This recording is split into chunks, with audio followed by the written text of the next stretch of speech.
اعوذ باللہ من الشیطان الرجیم، بسم اللہ الرحمن الرحیم۔ قرآن پاک میں عورتوں کے لیے احکامات، کیونکہ اب عید آ رہی ہے تو انسان رمضان سے چھوٹتا ہے تو پھر عید میں تو سب بھول ہی جاتا ہے نا کہ عورتوں کے اللہ تعالیٰ نے کچھ ہم نے احکام بھی پڑھے تھے قرآن پاک میں، تو میں نے کہا تھوڑا سا ہم دوبارہ سے ریپیٹ کر لیں۔ پارہ نمبر 18 سورۃ النور اور آیت نمبر 31۔ بسم اللہ الرحمن الرحیم وَقُلْ لِلْمُؤْمِنَاتِ يَغْضُضْنَ مِنْ أَبْصَارِهِنَّ وَيَحْفَظْنَ فُرُوجَهُنَّ وَلَا يُبْدِينَ زِينَتَهُنَّ إِلَّا مَا ظَهَرَ مِنْهَا وَلَا يُضْرِبْنَ بِخُمُرِهِنَّ عَلَى جُيُوبِهِنَّ ولا يبدين زينتهن إلا لبعولتهن أو آباء بعولتهن أو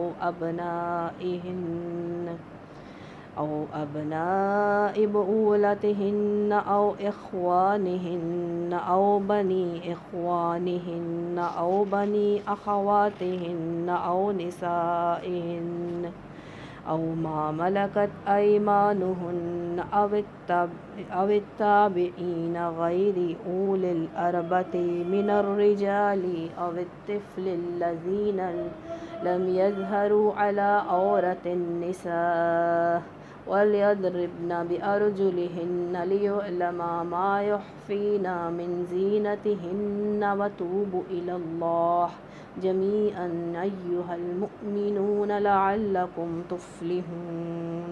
ترجمہ۔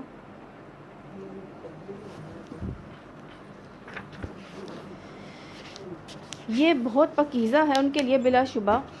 آپ کہہ دیجئے، آپ صلی اللہ علیہ وسلم کہہ دیجئے مومن عورتوں سے وہ پست رکھیں اپنی نگاہیں، حفاظت کریں اپنی شرمگاہوں کی، اور نہ وہ ظاہر کریں اپنی زینت بناؤ سنگھار مگر وہ جو ظاہر اس میں سے، اور چاہیے کہ وہ ڈالے رہیں اپنے اوڑھنیاں اپنے گریبانوں پر، نہ وہ ظاہر کریں اپنی زینت بناؤ سنگھار مگر اپنے خاوندوں کے لیے یا اپنے باپ دادا کے لیے یا اپنے خاوندوں کے باپ دادا کے لیے یا اپنے بیٹوں کے لیے یا اپنے شوہر کے دیگر بیویوں سے یعنی کہ بیٹوں کے لیے یا اپنے بھائیوں کے لیے یا اپنے بھائیوں کے بیٹوں کے لیے یا اپنی بہنوں کے بیٹوں کے لیے یا اپنی بہنوں کے بیٹے کون سے ہوتے ہیں؟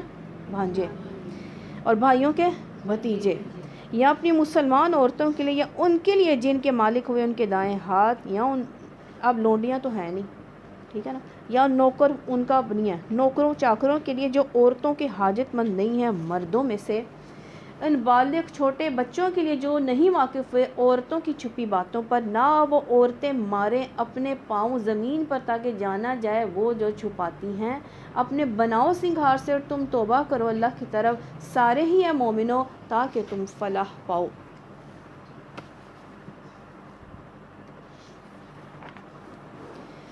یہاں اللہ سبحانہ تعالیٰ مومن عورتوں کو جو ہیں چند حکم دے رہے ہیں کہ ان کو غیر مردوں کی تسکین ہو، جاہلیت کی بری رسم ختم ہو جائے۔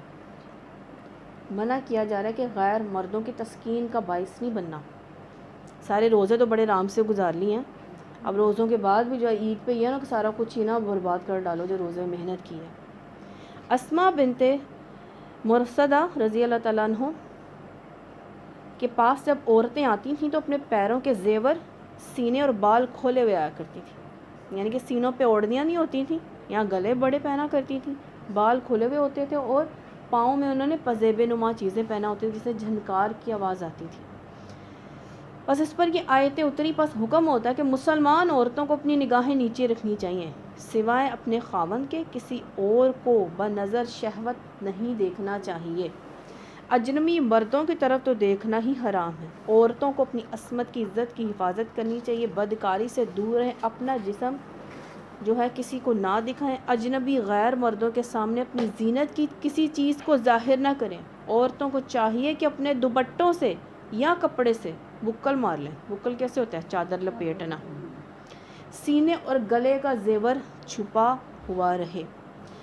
عطر اور خوشبو لگا کر باہر نکلنا، بس عورتوں کو ہر ایسی حرکت سے منع کیا گیا جس سے اس کا کوئی چھپا ہوا سنگھار کھل سکے، بس اسے گھر سے عطر اور خوشبو لگا کر باہر نکلنا بھی منع فرمایا۔ ترمذی میں ہے کہ ہر آنکھ زانیہ ہے، جب عطر لگا کر پھول پہن کر مہکتی ہوئی مردوں کی کسی مجلس کے پاس سے گزرے کیا ہے؟ ہر آنکھ زانیہ ہے۔ ابو داؤد میں آتا ہے کہ حضرت ابو ہریرہ رضی اللہ تعالیٰ عنہ کو ایک عورت خوشبو سے مہکتی ہوئی ملی، تو آپ نے یعنی کہ آپ گزر رہے تھے تو آپ نے دیکھا عورت نے بہت تیز خوشبو لگائی ہے، تو آپ نے پوچھا تو مسجد سے آ رہی ہے؟ مسجد میں تو ایسی ہی عورتیں جاتی ہیں۔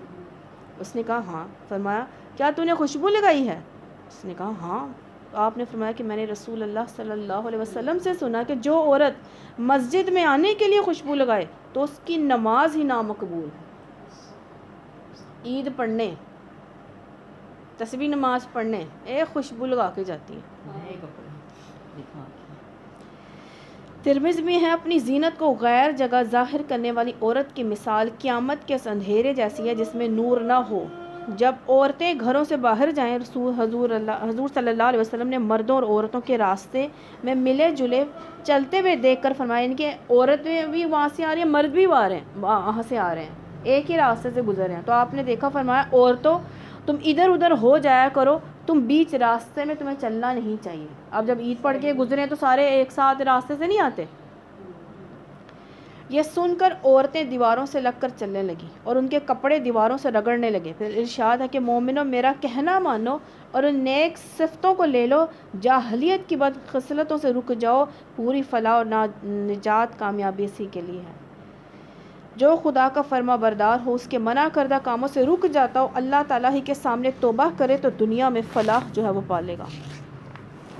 اب ان مردوں کو بیان جن کے سامنے عورت ہو سکتی ہے، جن مردوں کے سامنے عورت ہو سکتی ہے بغیر بناؤ سنگھار کے ان کے سامنے شرم و حیا کے ساتھ آ جا سکتی ہے، گویا ظہری بظاہر زینت کی چیزوں پر ان کی نظر پڑ جائے تو سوائے خاوند کے اس کے سامنے تو عورت اپنا پورا بناؤ سنگھار زیب و زینت کر سکتی ہے۔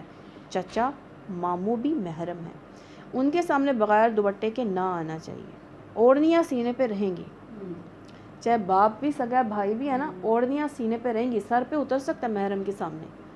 اپنے شوہر کے سامنے تو بندہ جیسے دوپٹہ نہ بھی لے تو وہ بھی ٹھیک ہے، لیکن اپنے بیٹے بھائی باپ کے سامنے اوڑھنیاں سینے پہ رہیں گی، سینہ کور رہے گا۔ پھر فرمایا نوکر چاکر کام کاج کرنے والے ان مردوں کے سامنے جو ابھی مردانگی نہیں رکھتے، جنہیں عورتوں کی خواہش بھی نہیں ہے، ان کا حکم بھی ذی مہروں میں ہی ہے، یعنی ان کے سامنے بھی اپنی ایسی زینت کا اظہار میں کوئی مذائقہ نہیں ہے، یعنی کہ سر سے دوپٹہ اتر بھی جائے، ایسے ابھی ملازم رکھے ہیں، ابھی چھوٹے ہیں، ان کو پتہ نہیں ہے، ابھی وہ نا جوان نہیں ہوئے ہیں، تو ان کے سامنے بھی آ سکتے ہیں۔ یہ وہ لوگ ہیں جو سست ہو گئے ہیں اور عورتوں کے کام کے نہیں ہیں۔ چھوٹے بچوں کے سامنے، یعنی کہ کوئی ایسے بزرگ ہیں، بوڑھے ہیں یا چھوٹے ہیں، چھوٹے بچوں کے سامنے ہونے کی اجازت ہے جو اب تک عورتوں کے مخصوص حالات سے واقف نہ ہوں، لیکن جب وہ اس عمر کو پہنچ جائیں کہ انہیں تمیز آ جائے کہ عورتوں کی خوبیاں ان کی نگاہوں میں جچنے لگیں، خوبصورت اور بدصورت کا فرق معلوم ہو جائے تو ان سے بھی پردہ کرنا چاہیے، گویا کہ وہ پورے جوان نہ بھی ہوئے ہوں۔ اس آیت میں جن رشتہ داروں کا ذکر ہے ان کے سامنے کنگن، دوپٹہ، بالیاں کھل جائیں تو کوئی حرج نہیں ہے۔ دیور اور جیٹھ، صحیح حدیث میں رسول اللہ صلی اللہ علیہ وسلم نے فرمایا عورتوں کے پاس جانے سے بچو۔ پوچھا گیا دیور اور جیٹھ بھی؟ آپ نے فرمایا عورتوں ان کے پاس جانے سے بچو۔ آپ نے عورتوں نے کہا دیور اور جیٹھ بھی؟ آپ نے فرمایا کہ وہ تو موت ہے۔ مطلب یہ کہ دیور اور جیٹھ کیونکہ ہمیشہ گھر میں ہی رہتے ہیں، ان سے عام طور پر پردہ ہوتا نہیں ہے، اس لیے نقصان پہنچانے کے امکانات زیادہ ہیں۔ افسوس کہ آج کل مسلمان گھرانوں میں دیور اور جیٹھ سے پردہ نہیں ہوتا ہے، نا احتیاط بالکل دیور سے تو ہر طرح کی بے تکلفی ضروری سمجھی جاتی ہے، حالانکہ یہ شریعت کے خلاف ہے۔ دیور جیٹھ کے سامنے بھی دوپٹہ ہمیں اپنا بکل مار کے رہنی پڑے گی۔ عورتوں کی نواز، حدیث میں آتا ہے کہ اللہ سبحانہ تعالیٰ کی لونڈیوں کو اللہ کی مسجدوں سے نہ روکو، عورتوں کو مسجد سے نہ روکو، لیکن انہیں چاہیے کہ جس طرح گھروں میں رہتی ہیں نا اس طرح آئیں۔ ایک اور روایت ہے کہ ان کے لیے ان کے گھر بہتر ہیں۔ گھروں میں کس طرح رہتی ہیں؟ گھروں میں خیر محرم کے سامنے جیسے رہتی ہے نا ویسے ہی جو ہے مسجد میں آنے کے لیے بھی ویسے ہی رہیں۔ باہر عورت کا لباس اور ہے، باہر جانے کے لیے اور ہے، گھر میں رہنے کے لیے اور لباس ہے، باہر وہ پوری کور ہو کر جائے گی۔ رسول اللہ صلی اللہ علیہ وسلم نے فرمایا کہ تم میں سے جو اپنے گھر میں پردے میں عصمت کی عزت کے ساتھ بیٹھے وہ جہاد کی فضیلت پالے گی، یعنی کہ یہاں سج سور کے پرفیوم لگا کے عطر خوشبو لگا کے جو ہے اپنا بناؤ سنگھار مردوں کو دکھانے کی بجائے نا گھر میں نماز پڑھنا زیادہ بہتر ہے۔ تو آپ نے فرمایا جب عورت گھر سے باہر قدم نکالتی ہے نا تو شیطان اسے دیکھنے لگ جاتا ہے۔ یہ سب سے نزدیک عورت تب ہوتی ہے جب انسان جو ہے عورت جو ہے وہ گھر میں نماز پڑھے.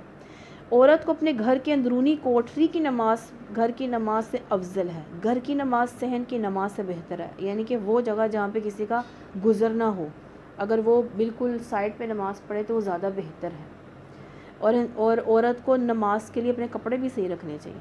اب شلوار قمیض کبھی اڑتی بھی ہوتی ہے پیچھے سے، کبھی دوپٹے بھی ادھر اور ہوتے ہیں، تو کوئی ایسا گاؤن کچھ ایسا سلواؤ کہ وہ بازو بھی کور ہوں اور چہرہ بھی، اور انسان کا پورا جو ہے وہ کور ہو کے گھٹنوں تک جو ہے وہ نماز پڑھ سکے.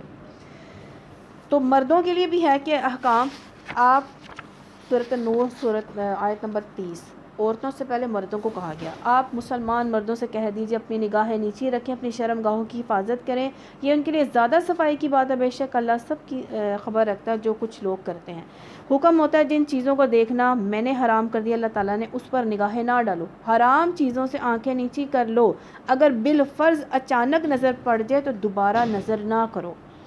رسول اللہ صلی اللہ علیہ وسلم نے فرمایا کہ اپنی نگاہ فوراً ہٹا لو. نیچی نگاہ کرنا یا ادھر ادھر دیکھنے لگ جانا، خدا کی حرام کردہ چیز کو نہ دیکھنا. اس آیت کا مقصد ہے کہ حضرت علی رضی اللہ تعالیٰ عنہ سے حضور صلی اللہ علیہ وسلم نے فرمایا کہ اچانک جو نظر پڑ گئی وہ معاف ہے، لیکن قصداً معاف نہیں ہے. جان بوجھ کر دیکھو کہ وہ معاف نہیں ہے. حضور صلی اللہ علیہ وسلم نے فرمایا کہ 6 چیزوں کے تم ضامن ہو جاؤ، میں تمہارے لیے جنت کا ضامن ہو جاتا ہوں. 1، بات کرتے ہوئے جھوٹ نہ بولو.